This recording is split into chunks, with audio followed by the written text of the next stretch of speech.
So class, this is exercise 15.3 part second question number 9 से start कर रहे हैं हम यहाँ पे।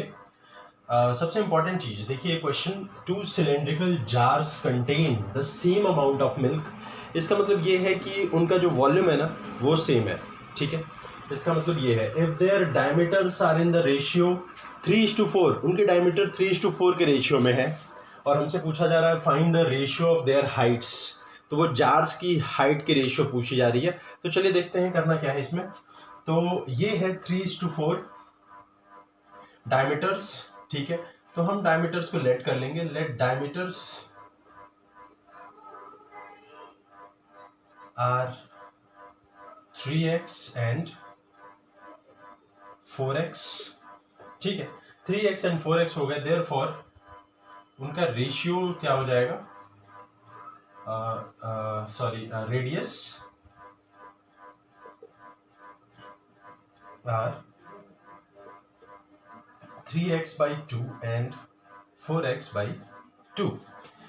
Find the ratio of their heights, ठीक है। तो अब बात आती है कि हाइट को हम h1 और h2 लेट कर लें, ठीक है। ना लेट करते हैं तो भी हमारा काम हो जाएगा, लेकिन हमें करना पड़ेगा। जैसे find the ratio of their Heights अगर फाइंड आउट करनी है तो हमें करना क्या होगा, हमें इस तरीके से लिखना होगा। ध्यान दीजिए, दोनों वॉल्यूम्स को आमने सामने कर दीजिए। Pi r1 square h1 is equals to pi r2 square h2। ध्यान दे रहे h1 और h2 दो अलग अलग हाइट है, r1 और r2 दो अलग अलग रेडियस, ठीक है। बट उनके जो वॉल्यूम है वो है सेम, ठीक है। तो पाई पाई तो कैंसिल हो गई। अब बात आती है, पाई पाई तो कैंसिल हो गया, हम लिख सकते हैं h1/h2 is equals to r2 square upon r1 square, और इन शॉर्ट इसको आप r2/r1 होल स्क्वायर भी लिख सकते हो। और फिर आप वैल्यूज को पुटअप कर दो। r2 की वैल्यू है 4x/2 एंड इसकी वैल्यू है 3x/2, ठीक है। और इनका होल स्क्वायर, इनका 2 जो है वो कैंसिल, x कैंसिल, यानी कि सिर्फ स्क्वायर किसका करना है, 4 और 3 का। इट मीन्स 16 और 9। इट मीन्स जो रेशियो आएगा वो आएगा 16:9। यही हमारा आंसर होगा। तो आई होप आपको समझ में आएगा, बेटर है। तो एक बार आप इसे ध्यान से देख लें, हो सकता है कि फोकस की वजह से कुछ डिस्टर्बेंस हुई हो। एकदम क्वेश्चन आपके सामने है, क्लियर है, ठीक है।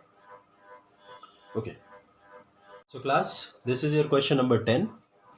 The radius of the base of a right circular cylinder is halved. Radius is now half, यानी कि आपका जो आप इसे दो पार्ट में सॉल्व कर लें। इसे ऐसे देखें, आपको बेटर समझ में आएगा। करने को आप कैसे भी कर सकते हैं, आप इसे ऐसे देखें, दिस इज ओरिजिनल वन, ठीक है, एंड दिस इज न्यू, ठीक। अब देखें आप ध्यान से, the radius of the base of a right circular cylinder is halved. मतलब पहले रेडियस r है, बाद में हो जाता है r/2, ठीक है। And the height is doubled, यानी कि पहले h है, बाद में हो जाता है 2h, ठीक है। What is the ratio of the volume of the new cylinder to that of the original. तो पहले ओरिजिनल वॉल्यूम क्या हो जाएगी, पाई r²h, ये ओरिजिनल वॉल्यूम है। और न्यू वॉल्यूम क्या हो जाएगी हमारी, न्यू वॉल्यूम हो जाएगी पाई r² यानी r/2 होल स्क्वायर, ठीक है, इंटू 2h, ठीक है। इसको थोड़ा सिंप्लीफाई कर लेते हैं, ये हो जाएगा पाई और ये हो जाएगा r²/4 इंटू 2h। ये 2 से हम इसे कैंसिल कर लेते हैं। इसका मतलब कि हम यहाँ पे हाफ लिख लिए और ये हो जाएगा पाई r²h। तो आपको क्या देख के लग रहा है, क्या देख के लग रहा है, ये जो न्यू वाला है वो क्या है, half of the original one. Okay, so I hope, ठीक है। You can make a note. Okay class, you have to calculate it, आप खुद से इसे कैलकुलेट कर लेना। अब देखो इसे हम लीटर में कैसे कन्वर्ट करें। लीटर में कन्वर्ट करने के लिए हमें इसमें डिवाइड करना पड़ेगा 1000 से, ठीक है। It is divided by 1000। क्यों करना पड़ेगा, 1 decimetre cube is equals to 1 litre होता है, और इसको डेसीमीटर क्यूब में कन्वर्ट करने के लिए हमें 1000 से डिवाइड करना पड़ेगा। 19250 divided by 1000 is decimetre cube, और आंसर आएगा 19.25 डेसीमीटर क्यूब, ठीक है। तो आपका जो आंसर आएगा लीटर में, आप इसे क्या लिखोगे, 19.25 लीटर, दैट्स इट, ठीक है। आपको यही लिखना है इसमें और कुछ नहीं करना, ठीक। पहले क्वेश्चन का आंसर आ गया लीटर में। अब आगे क्या करें, the time in 1 minute, the time in minutes the pipe would take to fill an empty rectangular tank of size this. चलिए ये सॉल्व करते हैं। इसके लिए हमें टैंक की वॉल्यूम पहले चाहिए, ठीक है। टैंक की पहले हमें वॉल्यूम चाहिए और टैंक की वॉल्यूम निकाल लो। Tank volume is equals to, इसको वॉल्यूम निकालना है, ध्यान देना, 4 3 जा 12, ठीक है। 4 3 जा 12, 4 इंटू 3 इंटू 2.31, ये आएगा मीटर क्यूब में, ठीक है। ये आएगा मीटर क्यूब में। इसका आंसर कितना आ रहा है, इसको थोड़ा कैलकुलेट कर लें आप। तो अगर आप इसे कैलकुलेट कर लें तो बेटर होगा। चलिए कर लेते हैं। 2.31 है और इसमें हम 12 से मल्टीप्लाई कर लेते हैं। 12 1 जा 12, ठीक है। 1 कैरी, 12 3 जा 36, 137, ठीक है। 3 कैरी, 12 2 जा 24 एंड अगेन 3 तो 27। तो आप देख लें इसका आंसर क्या आ रहा है, 27.72 मीटर क्यूब। 27.72 मीटर क्यूब इसका आ रहा है। और इसको आप लीटर में कैसे कन्वर्ट करेंगे, because you have the answer in litre. तो 27.72 इंटू 1000 लीटर, क्योंकि 1 मीटर क्यूब में कितने लीटर होते हैं, 1000 लीटर।